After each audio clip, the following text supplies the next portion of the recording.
Martínez, soy nutricionista, me especializo en la nutrición deportiva y me dedico a ayudar a los deportistas que quieren mejorar su rendimiento a hacerlo a través de la alimentación.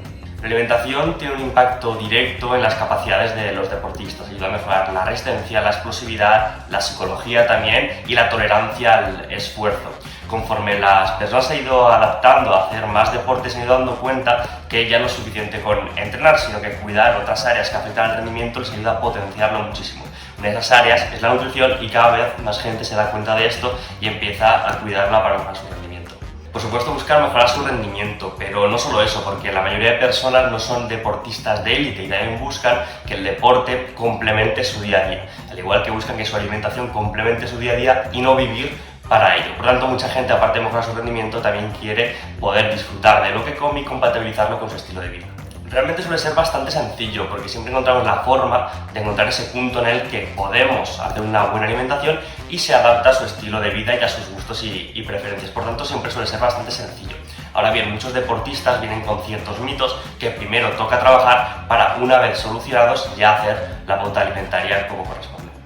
No existe algo así. Realmente la grasa no se puede convertir en músculo. Lo que ocurre es que cuando una persona gana peso y al mismo tiempo está entrenando correctamente, aparte de ganar grasa, también gana masa muscular. Cuando pierde peso y pierde esa grasa, la masa muscular se va a reducir. Por tanto, sí que parece que se haya convertido esa grasa en músculo, pero simplemente lo que hemos hecho ha sido perder la grasa que teníamos de exceso y dejar visible la masa muscular. Una dieta de definición no es más que una pauta alimentaria pensada para perder grasa. Para perder grasa obligatoriamente tenemos que estar en un déficit calórico, lo que significa que estamos comiendo menos calorías de las que estamos gastando. Por ejemplo, una persona si gasta en su día a día 2.200 calorías y come 2.000 calorías, significa que hay una diferencia de 200 calorías. Esto significa que hay un déficit calórico de 200 calorías que le hará perder grasa. Estoy a favor de ella siempre y cuando se hagan bien. El problema es que mucha gente intenta perder grasa sin tener los conocimientos necesarios y entonces lleva a una serie de problemas, entre los cuales se encuentra, por supuesto, fracasar en el intento de perder grasa o incluso llegar a recuperar el peso perdido más adelante, ¿no? Que es el típico efecto rebote. 5 claves para hacer una buena definición. La primera sería tomárselo con calma. Mucha gente intenta perder peso muy rápido, bien porque se acerca a un evento importante como una boda, una comunión o que llega verano, y entonces hace un déficit de calorías muy agresivo, lo cual le lleva a suponer un estrés muy grande que es insostenible y hace que terminen abandonando o incluso que si lo consiguen no puedan sostenerlo más tiempo y vuelvan a sus hábitos anteriores. Por tanto, vuelven a recuperar el peso perdido.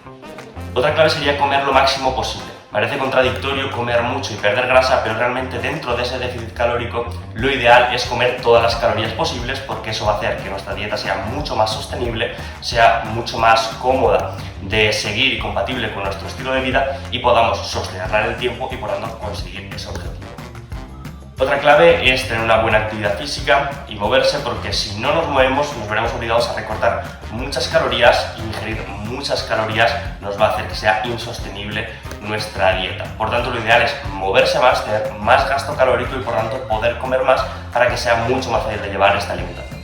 Otra cosa muy importante es priorizar los alimentos vegetales, principalmente por su aporte de fibra. La fibra nos va a permitir tener una dieta muy saciante y que no tengamos hambre entre horas. La fibra la vamos a encontrar en alimentos vegetales integrales, como pueden ser las legumbres, como pueden ser los tubérculos, los cereales integrales, como el arroz o la pasta integral, o también la fruta. Además de esta fibra encontramos hidratos de carbono en estos alimentos que nos van a ayudar a tener energía durante este periodo de definición para que nosotros podamos perder grasa, pero al mismo tiempo sentirnos enérgicos durante nuestro día a día. Y la última clave sería adaptarlo a nuestro estilo de vida. No tiene ningún sentido seguir una pauta alimentaria que no vamos a poder sostener en el tiempo, porque en cuanto consigamos nuestro objetivo, volveremos a nuestros hábitos anteriores porque no es algo que podamos seguir día a día. Entonces lo ideal es encontrar la forma de adaptarlo a nuestro estilo de vida, como por ejemplo podría ser encontrar recetas que nos gusten, alimentos que nos sean atractivos y que podamos seguir comiendo después de conseguir nuestro objetivo. Dependerá de muchos factores, principalmente lo agresivo que sea este déficit calórico. Si recortamos muchas calorías porque queremos perder peso muy rápido, vamos a pasar sí o sí mucha hambre. Y otro factor que influye mucho es el punto de grasa que queramos conseguir. No es lo mismo pasar de un sobrepeso o obesidad a un normopeso que pasar de un normopeso a un porcentaje de grasa muy bajo. En este último caso, si buscamos un porcentaje de grasa muy bajo, lo lógico es que comamos muchas menos calorías y por tanto sí que podemos tener mucha más hambre. Por lo general se puede seguir una dieta de definición, perder grasa sin la necesidad de pasar. Depende. Por lo general, diferentes disciplinas deportivas requieren diferente alimentación, al igual que requieren diferente entrenamiento. Ahora bien, incluso dentro de la misma disciplina deportiva, dependiendo de la actividad que haga este deportista, vamos a estar hablando de unos requerimientos nutricionales u otros. Y esto se ve muy claramente en deportes como por ejemplo el fútbol, donde no tiene la misma actividad un portero, un defensa, un extremo que un delantero. Por tanto, ya no solo depende de la disciplina que estamos hablando, sino de la actividad que se realice dentro de la misma disciplina. Realmente yo trabajo con más hombres que mujeres. El motivo en sí no sabría muy bien cuál sería, pero yo creo que viene a ser porque al igual que hay más hombres que practican más deporte o hay más hombres que compiten en su disciplina deportiva, pues acuden más hombres a mí buscando mejorar su rendimiento. Aún así, cada vez tengo más mujeres que ya no solo buscan mejorar su deporte, sino que también buscan competir.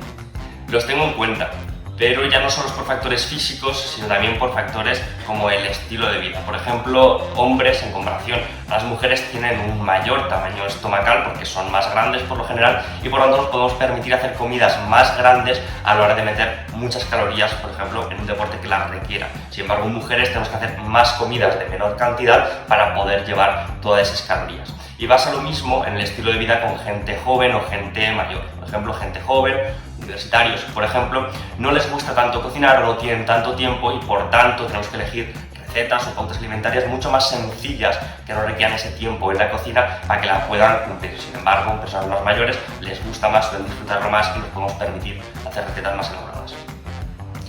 Si queremos crear una pauta nutricional perfecta necesitamos muchos datos. De hecho, mi evaluación inicial normalmente suele alargar entre 45 minutos, una hora, porque son muchos los datos necesarios. Ahora bien, si nos tenemos que quedar con los datos principales, estaríamos hablando de peso, de sexo y de altura, hablaríamos de lesiones o patologías, de actividad física y de preferencias alimentarias o aversiones o intolerancias. Lo primero que hacemos es una entrevista inicial para conocer todo lo necesario respecto al contexto de esta persona. También tomamos los datos antropométricos, sobre todo peso y perímetros corporales, porque indican muy bien cuál es la composición corporal de esa persona. Luego de eso se realiza la pauta alimentaria, damos unas semanas para que se esté siguiendo, teniendo feedback con esta persona, dudas, cualquier cosa que se quiera cambiar, y a las 2 semanas reevaluamos cómo ha ido. Si se ha conseguido el objetivo para esas 2 semanas y se ha estado a gusto con la dieta, se continúa, y si es necesario hacer modificaciones por el motivo que sea, como por ejemplo cambios en los horarios de trabajo, se realizan y volvemos a reevaluar el progreso 2 semanas después. Una dieta per se no tiene mucho sentido si no se acompaña de un estilo de vida correcto. Por esto hay tanta crítica a las dietas, o se habla de la cultura de la dieta, porque cuando seguimos una pauta alimentaria o lo que pone en un papel sin estar teniendo en cuenta todo lo demás, lo más seguro es que fracase, porque nos estamos obligando a adaptar toda nuestra vida a una dieta y no estás adaptando una dieta a nuestro estilo de vida. Por tanto, ambas cosas tienen que ir de la mano y hacerlas compatibles entre sí para que tengan éxito. Para empezar, tener la confianza de que lo estás haciendo lo mejor posible. También el poder evitar mitos que muchas veces el seguirlos a rajatabla hace que directamente se fracase. El poder resolver todas tus dudas y además el tener un acompañamiento para sentir que lo que estás haciendo pues se va a conseguir de verdad.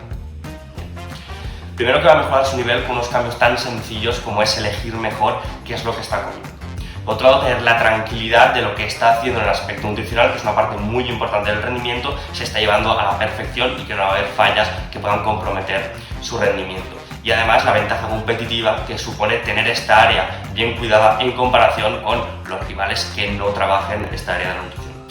Hay una frase que me gusta mucho que dice: tenemos a sedentarios comiendo como deportistas de élite y a deportistas de élite comiendo como sedentarios. Lo que ocurre muchas veces en este tipo de deportistas, incluso en deportistas más amateur, es que creen que deben seguir un tipo de alimentación como la que se lleva o la que se recomienda en las recomendaciones para la población general. Esto hace que coman muy poco, incluso que eviten azúcares o otro tipo de carbohidratos, cuando lo que deben hacer es totalmente lo contrario: comer muchas calorías porque su gasto energético es muy grande, y sobre todo priorizar hidratos de carbono simples, porque es el principal nutriente que va a ayudarles a rendir más. Dependerá del nivel que busquen conseguir. Por supuesto, cualquier deportista que no cuide su alimentación y empiece a cuidarla va a mejorar, y eso lo va a notar muy rápidamente. Ahora bien, no es obligatorio si practica deporte de forma recreativa y simplemente porque quiere disfrutar de la actividad física. Ahora bien, cualquier deportista que busque competir y hacerlo sobre todo a alto nivel debe cuidar todas las áreas que afecten a su rendimiento y desde luego la nutrición es una de ellas y por tanto debería cuidarla. Hay varios, pero sobre todo los que más me suelo encontrar son, primero, el miedo a los carbohidratos o el miedo a comer muchas calorías, cuando los carbohidratos son el principal nutriente que va a permitir que rindan estos deportistas. Luego, la excesiva ingesta de proteína, esto sobre todo deriva de el boca a boca en los gimnasios donde se consume mucha proteína y ni siquiera es necesario para el propio deporte del gimnasio y se extrapola a otros deportes. Entonces estamos desplazando hidratos de carbono muchas veces por proteína y no tenemos una buena distribución de nutrientes. Luego, el priorizar demasiado los suplementos. Hay mucha gente que se piensa que son una píldora mágica y nos va a ayudar a rendir mucho cuando la mayoría de veces es simplemente un pequeño porcentaje de beneficio y deberíamos priorizar mucho más la alimentación.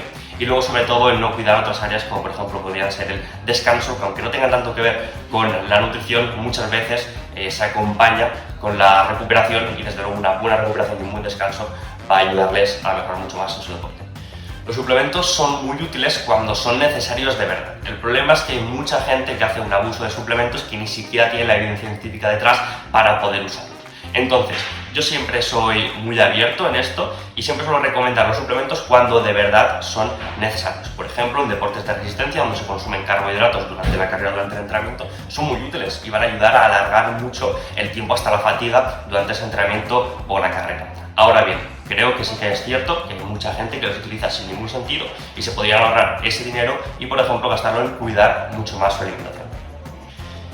Sí, un deportista debería tener una alimentación diferente durante las semanas de entrenamiento y durante las semanas de competición. O bien porque la competición tiene una duración más extensa, una intensidad más grande que los entrenamientos, o bien porque se hacen competiciones por peso y por lo tanto entrar en cierta categoría de peso y ahí debemos cambiar completamente este estilo de alimentación. Ahora bien si hacemos una pauta alimentaria por peso o bien porque la competición es diferente a los entrenamientos, todo lo que hagamos para esa semana lo vamos a probar en las semanas previas de entrenamiento para asegurarnos que lo que vamos a hacer durante esa competición sale conforme nosotros queremos que salga. Sí, sobre todo se ve mucho en las sensaciones a la hora de competir. Cuando nosotros estamos cuidando un área como es la nutrición y vamos a competir con esta área bien cuidada, vamos a ir con mucha más confianza, con muchas mejores sensaciones físicas y también psicológicas, lo cual se va a convertir claramente en mejores resultados deportivos. Por tanto, el cuidar esta área va a mejorar mucho más esas sensaciones durante la competición y por tanto vamos a rendir mucho más llevándonos a mejores resultados. Sí, y de hecho es donde más se notan estos cambios en la nutrición, porque cuando estamos hablando de alto nivel, cualquier detalle influye y realmente las diferencias entre un primer y un último puesto muchas veces son pequeños detalles. Por tanto, cuidar la nutrición, al igual que se cuida el descanso, se cuida el entrenamiento, es lo que nos va a hacer avanzar o retroceder muchos puestos y es un área que tenemos que cuidar mucho, sobre todo si estamos en estos niveles. No es imposible porque siempre hay gente que destaca mucho en su deporte y se puede permitir hacer ciertas cosas mal y seguir siendo muy bueno en ese deporte y eso lo vamos a ver siempre. Ahora bien, eso no significa que esas mismas personas cuidando su nutrición no puedan mejorar muchísimo más y es lo que ocurre. Cuando cuidan otras áreas que no estaban cuidando, todavía progresan muchísimo más. Ahora bien, para el resto de personas que quizá no destacan tanto en un deporte, también van a notar una mejoría muy grande si empiezan a cuidar desde el minuto 1 la nutrición.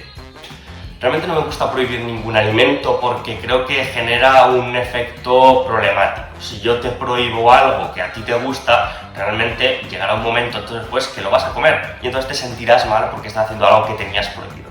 Yo lo que prefiero hacer es educar y que la persona tenga conciencia de lo que está comiendo para que decida de una forma responsable. Y si a una persona, por ejemplo, le gusta el chocolate, que sepa que se lo puede permitir de vez en cuando, que sepa las consecuencias que va a tener, que muchas veces no son tan graves como mucha gente piensa, y poder seguir con su pauta alimentaria consiguiendo su objetivo y permitiéndose esos alimentos que pues tanto le gustan.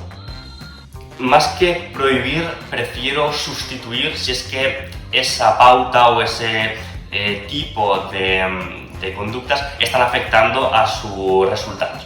Por ejemplo, hay personas que comen muy tarde y esto no tiene por qué ser problemático, pero quizá está afectando a su descanso o quizá hace que durante el resto del día tengan mucha hambre y tengan problemas de atracones. En esos casos lo que hacemos es sustituir esa ingesta más grande por la noche o por la tarde por una mejor distribución de comidas. Por tanto, siempre que afecte algo a una persona, lo vamos a sustituir por algo mejor para que sea algo compatible con su día a día.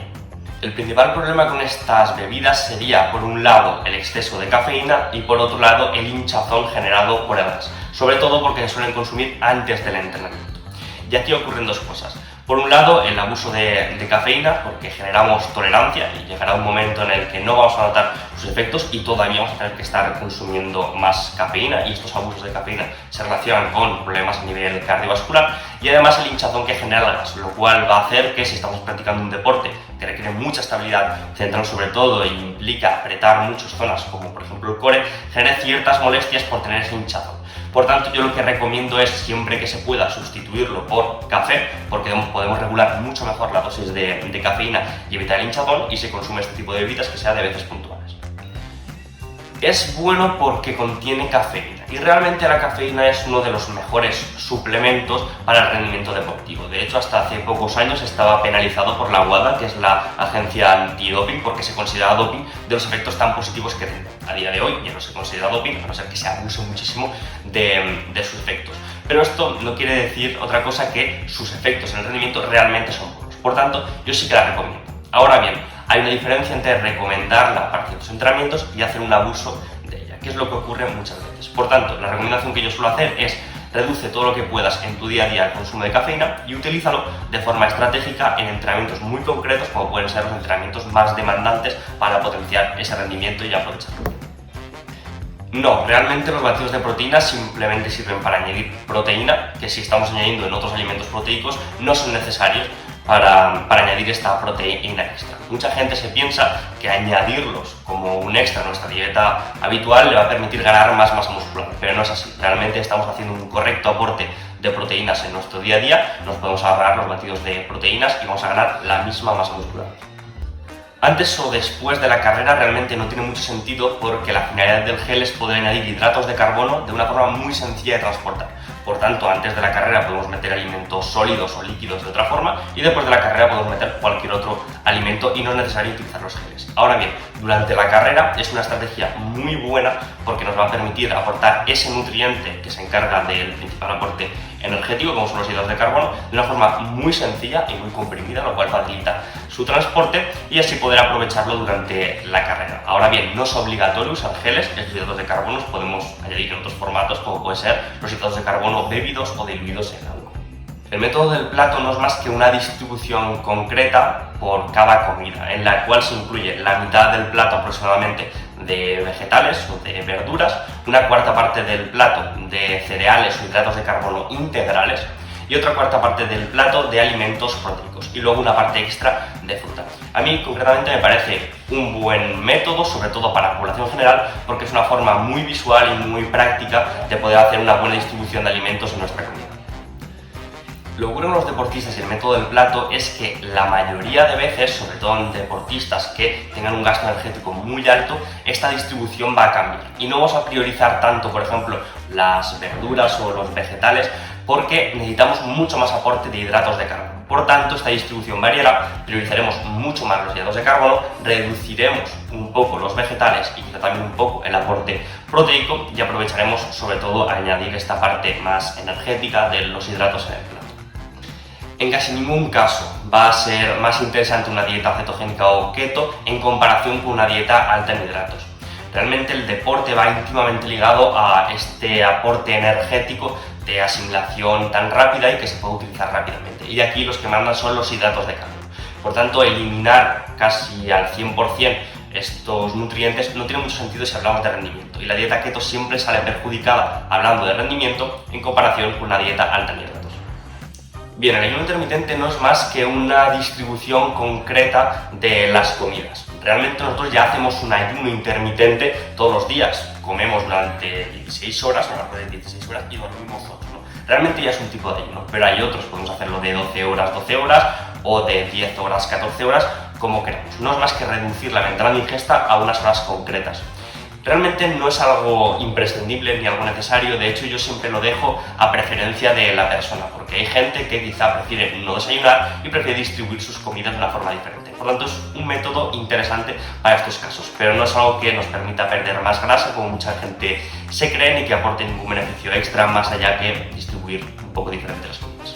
Realmente cualquier alimento alto en proteínas nos va a servir como fuente de proteínas, bien sea un alimento animal, como podría ser las carnes, pescados, lácteos o huevo, como podría ser la proteína vegetal, que principalmente encontraremos en legumbres o en soja, que utilizan mucho, sobre todo en deportistas que son médicos. Por tanto, bien sea un tipo de proteína u otra, son válidas para el rendimiento del deportista. No hay platos o alimentos obligatorios per se para un deportista. Lo que hacemos en la nutrición deportiva es ceñirnos a unas calorías, a unos nutrientes y a un timing o tiempos de ingesta, y en base a esos requerimientos nutricionales lo que vamos a hacer es buscar los alimentos, los platos que más le gusten a la persona, que se puedan adaptar a esos requerimientos nutricionales. Por tanto, no vamos a tener nada obligatorio más allá de lo que sí que necesitamos por salud, como podría ser la ingesta de vegetales, de fruta, de legumbres, pescado azul, frutos secos, etc. Más que un tipo de grasas u otras, yo lo que suelo recomendar siempre es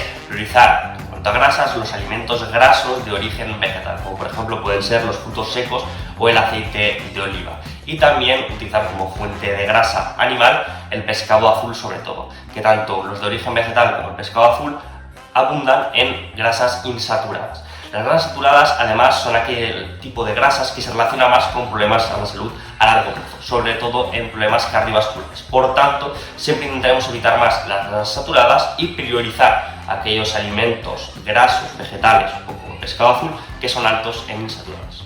Realmente es un riesgo para la persona que contrata este servicio, porque se está arriesgando a una mala praxis. Cuando nosotros estamos necesitando un requerimiento nutricional muy concreto, tenemos unas demandas para actividad física muy altas, como suele ocurrir en muchos deportistas, y nos estamos dejando asesorar por personas que no tienen conocimientos o no todo el conocimiento necesario en este área, nos estamos arriesgando a problemas de salud bastante graves. A mí concretamente me ha venido mucha gente de asesoramientos que no eran todo lo buenos que deberían ser, y han venido con problemas de TCAs, de la conducta alimentaria, incluso gente que ha venido tras estar ingresada en el hospital porque realmente estaba siguiendo una conducta alimentaria que no tenía ningún sentido para la actividad física que estaba haciendo.